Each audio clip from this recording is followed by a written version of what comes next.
আসসালামু আলাইকুম রহমতুল্লাহ। প্রিয় দর্শক শ্রোতা, আজকে কুরবানির গোশত সংক্রান্ত দু একটি মাসালা নিয়ে আলোচনা করব। এক নম্বর হলো পশুর কোন কোন অঙ্গ খাওয়া নাজায়েজ। দ্বিতীয় বিষয় হলো কুরবানির গোশত কীভাবে বন্টন করতে হবে। তো এক নম্বর, পশুর কোন কোন অঙ্গ খাওয়া নাজায়েজ এ ব্যাপারে শরীয়তের দৃষ্টিতে পশুর 7টি অঙ্গ খাওয়া নাজায়েজ। এক নম্বর হলো দমে মাসরুহ অর্থাৎ প্রবাহিত রক্ত। 2 নম্বর হলো পুরুষাঙ্গ। 3 নম্বর হলো অন্ডকোষ।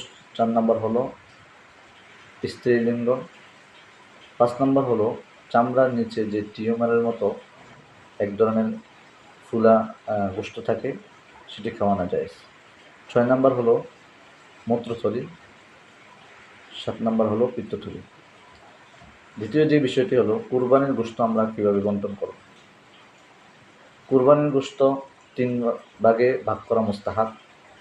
1 ভাগ নিজের জন্য, আরেক ভাগ আত্মীয় স্বজনদের জন্য, আরেক ভাগ গরিব মিসকিনদের জন্য। তবে প্রয়োজনে কুরবানিকারী সমস্ত গোশত নিজে রাখতে পারবে অথবা পুরোটাই দান করে দিতে পারবে। এই 3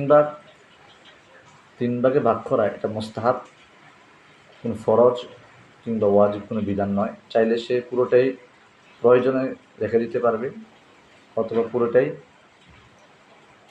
গরিব মিসকিনকে বা আত্মীয় স্বজনদেরকে দান করে দিতে পারবে। তবে 3 ভাগে ভাগ করাটা হলো মুস্তাহাব।